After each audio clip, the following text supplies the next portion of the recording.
So in 7.5 years of making videos on YouTube, I have never missed a Wednesday long video post. And sometimes that was easy if I had videos in the bank, and sometimes that was very, very, very, very difficult. And while I was editing my most recent video, I really questioned if that was what's really important. It's also been 7 months since I started the store. We've had over 3,000 orders, and we can go into store updates as well. So this is an update video with an announcement of how we're going to make some changes. I could push publish on the belay loop video that I have filmed, where I have broken a dozen or 2 dozen belay loops. Is very interesting. It's super good enough to hit publish, but I want to put about 6 more hours of editing into it. It's, I think, only 20 minutes long, but about 6 more hours editing to take it from 90% to 96%, 97%. And I want to do it because I know I can. I've got the footage. I think making it tight is going to reach more people, and I think the information's helpful. But I don't want to just push publish to hit publish because it's going to be Wednesday. And what used to be a long video, I'm now making shorts. Some longs used to only take 2 or 3 hours. Back in the day, that was only 2 or 3 hours to make a long video. But now they're 30, 40, or 50 hours to make a long video. I'm working on one that I'll have over 100 hours into. So now if something is 6 break tests or less, and it's a very simple context, not a lot behind the scenes to get into the weeds, then they're 1 minute long videos. We've turned what used to be longs into shorts, and they're more concise, and we do lose opportunity to talk about context, which is the downside to shorts, but we're also able to we learned how to cram more into a minute, which I think has also helped the long video. The last 2 days have been working on break testing this webbing that failed on my friends while they were highlining on it. And they both survived, but we have a lot of questions about this stuff. And in order to reach the most people in the most concise way so people can have conversations about it, I spent 8 hours breaking 24 samples and talking to them a bunch, making sure I understood what was what. I ended up having to film it twice because I thought this was the backup, but this was the main line. I have 8 hours into a 1 minute video, and that's okay. But in order to post something every week, you have to have some easy ones. And anyways, the change I think needs to happen to where I hit publish when I think it's worth 100,000 people watching it. It's very different when 1,000 people, it took a while for 1,000 people to even watch my videos back in the day. There's a lot more pressure to not talk out of my ass. I don't know how else to say that. I have to do good R&D. I have to make sure I'm not just touching it on the surface, but we're actually answering the question. I asked in an email about why we don't tie water knots in cord. We do that in webbing, even though there was some risk in that. And I probably got 30 or 40, maybe more emails. And I want to go through what everything people said, dig in the weeds, Google it myself, and break test enough to understand why that's not a normal thing. I need to cyclically load it, and I think I can use the Rubmaster to potentially do that. I could do that in under 2 hours if I just broke 6 of one and 6 of the other and go, I don't know why they don't do that. I was like, there's a reason. I want to find out. And then it's like, oh, this reason is for this case up here. But if you're below this, then it's probably fine. It depends why. Just tie an overhand in it, maybe a double one, have 18 inches of tail. So now that video is going to turn into 20 or 30 hours. That's fine. But I don't think having the pressure of posting every Wednesday is definitely not healthy. There's no debate with that. Definitely not healthy. We still post 2 to 4 unique videos that have nothing to do with advertising a product, but like answering a question people have asked, or pulling on a knot, or pulling a sling around a tree or something. Something that would theoretically be a long will be now posting shorts regularly, because that is super easy enough. A 1 minute video, I on average probably spend 2 hours making. Now, not everything I post is going to be this 100-hour masterpiece. That is a goal we'll get to later in the video, but it is going to make sure it's got to meet the metric of, is it helpful? Is it helpful enough to be worth hitting publish on the main channel for a lot of people to potentially see? Since October, we have almost doubled in size on YouTube, definitely doubled in size on Instagram. And it's funny, everyone says TikTok's getting banned. I don't think that's going to be the case, but that's grown as well. We have done 612 long videos up to this point. Maybe about 500 are still public. Some are not evergreen content, but enough are that I still have over like 500 longs. And we've made over 167 shorts. There are over 300, if you printed the blogs, 300 pages of written content, and over 35 emails.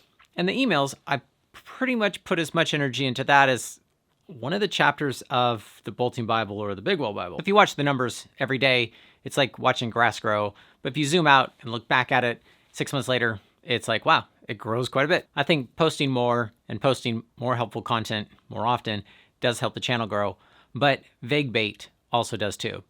It's not clickbait. Clickbait is you saying it's going to be something and it's not that thing.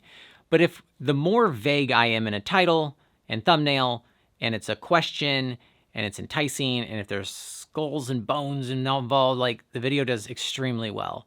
And if I want this information to get out there, I'm more vague about it because there's mystery and you got to click to find out. But back to the thing, if I hit publish and I want people to click the vague bait title and thumbnail, I want it to be worth it for people. And so I try to really throttle the ethical line of how vague and how clicky it needs to be. But in order to get people to watch it, it does need to have an element of that. If you want to navigate if we've tested something, you can, in the search bar, how not to ice screws. It is no longer titled Ice Screws Tested in Iceland because no one watched it and it's so good. Now it's titled How Did This Happen? Nar. It pops up. I just looked it up. Ice screws, how not to. That's how you find stuff on the website. Fisherman's knot, how not to. You'll find pretty much all, it's in the description, and YouTube is listening to everything I say, transcribing it, and the computers are better now. But that sort of leads us into the Breaking Gear Fear book, which I'll get into after the store updates. The immediate store goal is to get all climbing, caving, and canyon gear that you would need. And after we get that, we would want to get all the brands that sell all of those things. Right now, we're just trying to get all the categories. And the store proceeds goes into this channel's mission, which is to answer every question anyone's ever had about gear they trust their life to. So we needed a way to pay for that. Now, seeing what you guys buy and touching all the gear myself and building all these relationships with these vendors and watching from manufacturing through the supply chain, the whole process, I have learned an absolute ton. I joke I have 2 years of retail experience in the last 6 months because I work a lot. I understand what I'm testing and how they test it more than I ever have before, and I think that also helps make the videos better, which was the whole point of the store. So some fun store stats. In July, I decided to start a store. August and September, I was starting it. October, we opened. And since October, it's been 7 months, we have had over 3,000 orders. And we have over 45 brands. We have 744 product pages with 2,265 product variants.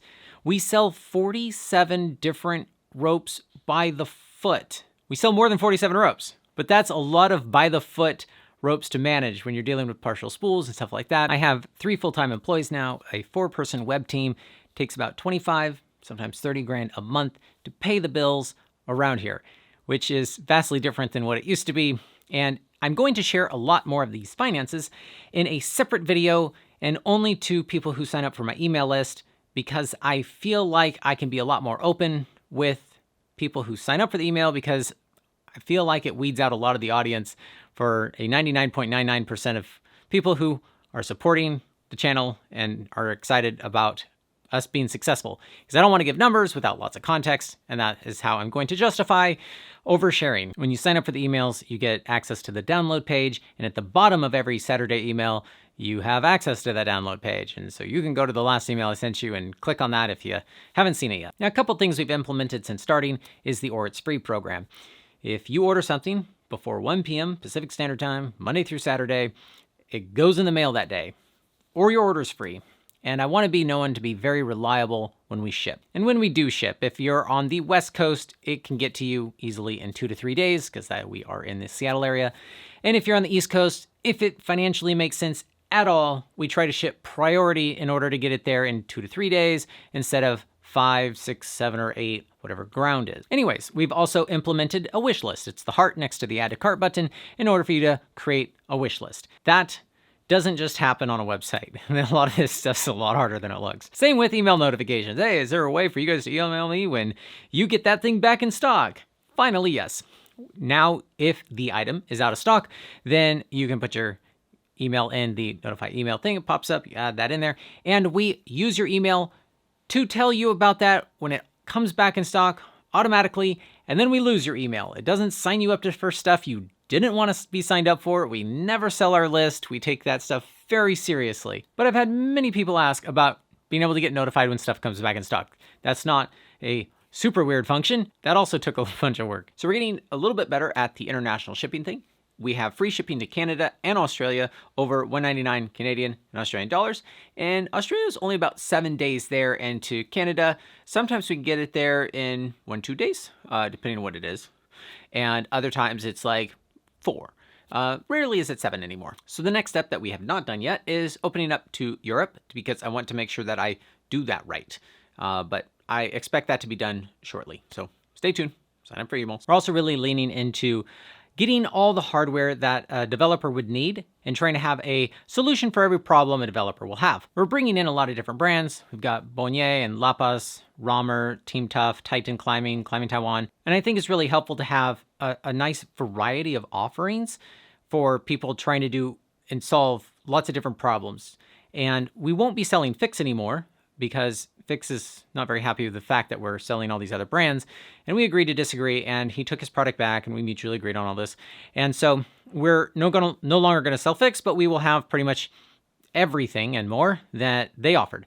And Z4s and Dragonflies are technically better than Aliens, in my opinion, and they also come in offsets, whereas the new Alien X's, it's very difficult to get my hands on any offsets for those. So I don't feel like we've lost anything there for the goal we have.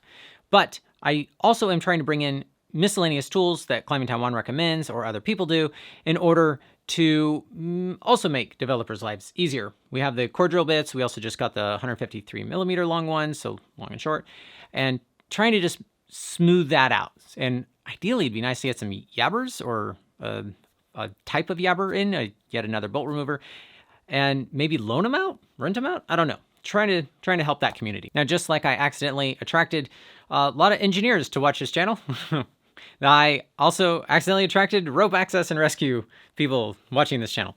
So we are going to offer rope access and rescue stuff on our website, but we're not going to stock all of that because my focus is climbing, caving, canyoning. I really do want that to be the focus. We do have some rope access stuff that supplements and complements the Z2. Because we're going to lean heavily into the Z2. We'll get into that in a minute. But if we don't stock it, how will I sell it? Well, there's back orders. Some people are familiar with them, some people are not. I think many websites don't communicate well about back orders. You might see back order, there might be a mystery about how long it'll take to get. I don't think people realize a lot of websites just don't have the stuff on the shelf, which is why in the last 7 months, I really leaned into having the stuff in stock that we sell, and I only sell stuff I have in stock. And we ship it the day you order it or it's free. Like, I've been just driving that home because I want to be known to be reliable. Well, how do I tie back orders into being reliable? I think I found a way that will work well. First of all, I need to communicate super clearly with anybody on the website that you are on a back order, a special order, pre-order page. We don't do pop-ups. Pop-ups are of the devil. I hate them. But when you land on that page, it says, yo, it's a back order. It's like, this is what this means. And it says it right next to the add to cart button, and special orders, add to special order. And then on the cart, it shows in tags like what's in stock and what's not, because I want it to be consensual when you buy something and it's not in stock. Some websites don't even tell you that it's a back ordered item. They say in stock, ready to ship. You know who you are. And that bothers me so much so that I started my own store. And so often, if you consensually signed up for a back order or a special order, you hear nothing from the company until magically one day it shows up 6 weeks later. And you're like, ugh, you think about it. If somebody has your money, you think about it all the time. So every Sunday we communicate whether or not we have news. Having no news is news. Or if we do have news, we also communicate that. I wouldn't say over communicate. I don't think people mind getting a quick email that says, hey, It left the vendors. Hey, it cleared customs. Like nobody, I think, minds that so far. And really understanding the 3 buckets that'll fall into is pre-orders, like the pinch. I ordered 50 pinches from Edelrid. I woke up one morning and I had 54 sold from one post. I took it down, refunded 4 people because I take taking people's money very, very, very seriously. And so I was like, I don't know when I'm going to get more than 50. So I just like, now we have 50. We email those people every week until they get them. The special orders is stuff that I don't have in stock. This would be, let's say, CMC products, a lot of rope access stuff. Sterling makes a lot of stuff and I don't have all of it, right? I'm mostly focused on climbing Canyon Canyon. And so that's a very special order thing. It's something we don't normally bring in. Back order is something we do stock. And if you want either a lot more micro tractions than I have, or we're just out, then you can place a back order. And we know that you want that bad enough to give us the money ahead of time to know that we should back order that. Now, that's the tricky one, because if the vendor is out of the product, we have to make sure we communicate that with you. So as soon as you order that, if we can't put it in the box that day, we communicate with you that day. We go check and be like, oh yeah, Petzl says they have it. And then when we go to order every Monday from Petzl, we're like, oh, they still have it. And then when Petzl ships it to us, oh, Petzl shipped it to us. So it's like, you get to go for a journey with us if that's what you want to do.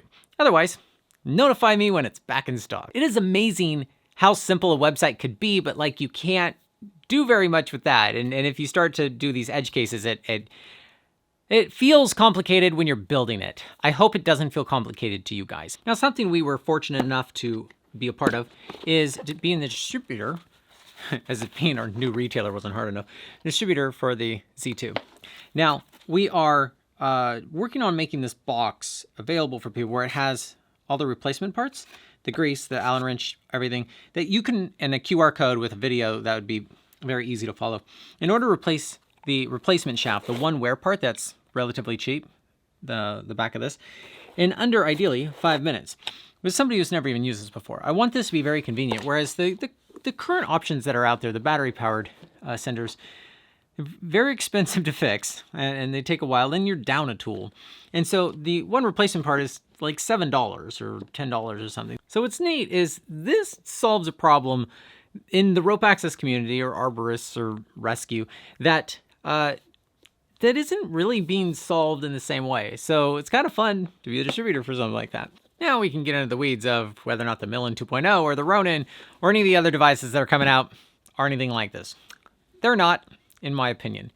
It is interesting. I talk to Zhang from AWAH almost every night at this point because that's when they wake up. And he is one of the 3 owners of AWAH. And it's interesting to watch the process of something being designed and manufactured and shipped here and importing and being a distributor and is as if starting a store from scratch with no retail experience wasn't hard enough. Anyways, I'm excited about this. It is a fun part of what's happening in the store. So we'll wrap this up after covering a few goals. Say the goals over the next 6 months would be finish collecting the rest of the gear, use all the proceeds from the store to finish adding stock to the shelves to do that. I also, when we can afford it, add a 4th person. And once we have a great onboarding system, which we're working on right now, then they'd be able to step into a pre-made system and they would know within a week or 2 how to do everything they would need to. And so that'll be a well-functioning system store with everything we need and all of our vendors. It takes a lot of work to bring on a new vendor. But I hope to maybe bring on 10 or 20 more brands. That's a lot of work when I say it out loud. Let's say that's the goal for the end of this year. I'll save some of the money side of that for the video for those who sign up to the emails. But I don't take a salary right now. I keep reinvesting money back into the store because it needs to get to a certain level before I'm like, this is good. But let's say the store is good and it's making money. Then I want to hire a full-time content sidekick. Somebody that can help me put 100 hours into a video and do a lot of R&D, do the graphs, the spreadsheets, get in the weeds, help me finish some of the building of these machines. I want to redo the snap machine, the hydraulics mostly. I actually like the frame. The frame is perfect. I just want more control over the hydraulics. But I don't have time. I don't have time to even micromanage somebody right now for it. I would be able to do a lot more if I had a full-time video content sidekick. But the other like big gap in the whole big picture here is as books and writing. I like writing articles every Saturday for the email. I like the writing, and I can do it in a push and then review it the next day. But I want to have a 7th version of the Bulletin Bible. Now, I don't think it's not going to come out this year. I want it to be so good that I can print it. I want all the photos to be high print quality, and I need to retake most of them. Half of them I borrowed, half of them I probably stole, and the other, just some of them are grainy. I know so much more after making hundreds of videos and content. I look at the Bulletin Bible now and I'm like, wow, I can't believe I put this on the internet. I'll probably feel that way about version 7 after version 9 comes out. But I'd love to be able to print those at a volume that's cheap enough that I could justify putting one in every box if it's over X dollar amount. Because I want you to know about bolts more than you do. But it's not just the Bulletin Bible. I'm going to big wall more this year, and I'm going to try to get some people to help me write more information inside of the Big Wall Bible. That is definitely a book we can add a lot of value to. The book was this much of it. The 14 videos is this much, but I want to add videos and add. If you've ever seen the Bulletin Bible version 1 and 2, they're pretty embarrassing. But you got to start somewhere, right? I don't know about a ghostwriter. I could potentially get a ghostwriter, but like I don't know. It's hard to find somebody to write in my style because the grammar's intentionally bad, but you got to do it bad on purpose, and you have to know the content really well. And so if I can figure out a good workflow for that, but I need to be able to afford all this, then I want to make the book Breaking Gear Fear. And Breaking Gear Fear would be a summary of everything we've ever tested. So you would never even have to go on YouTube to look this stuff up. It would just be a little tiny synopsis of everything we've ever done and QR codes that would lead you to everything if it was print version. But I might make it more like our employee handbook playbook thing that we're making, which is like, it's half quiz, half book. And so it's very interactive, and I have all these ideas for it, and I don't want to start it until I have thoroughly thought the whole thing through. I know, right? It's pretty different for me. But I'd be stoked if everything we did ended up in some written form, one version of a book or another, short forms, long forms, and we're able to spit this out, and I still get to go enjoy these sports that I talk about. So wish me luck. Thanks for watching. Leave a comment. Sign up for the emails, please. I really like connecting directly with you instead of succumbing to some algorithm in order to get you to see any of the stuff we're doing. Pro tip, and then we're done. Pro tip, get rid of social media. I know that sounds real funny coming from me. You don't have to delete the account. Just get it off your phone and any easy access. Add a lot of friction to having social. I do not have Instagram on my phone. Hence why I do not get the messages without intentionally going to our phone in the store that has the Instagram account that none of us use except to post. We have a phone literally to post on Instagram. And we get interneted when we try to post on there. And so I end up having my team post on there because I just don't want the distractions. I had to give up something when I started the store. And Instagram was one of them. I know that sounds really weird. We've doubled our Instagram, but I treat it like a business. We have 8 posts pre-scheduled, pre-description, the whole 9 yards, and it's so different than being on it all the time. It's fine to get on there once a month and kind of just catch up quickly on who's doing what, I guess. But man, when it's just like this easy to get on there and be like, it's not healthy. Not healthy. Just saying. Sign up for our emails. You won't miss anything. Sign up for whoever else's emails that you really like following. Alpine Savvy has a nice email. And then get it off your phone. Thanks for watching. Cheers.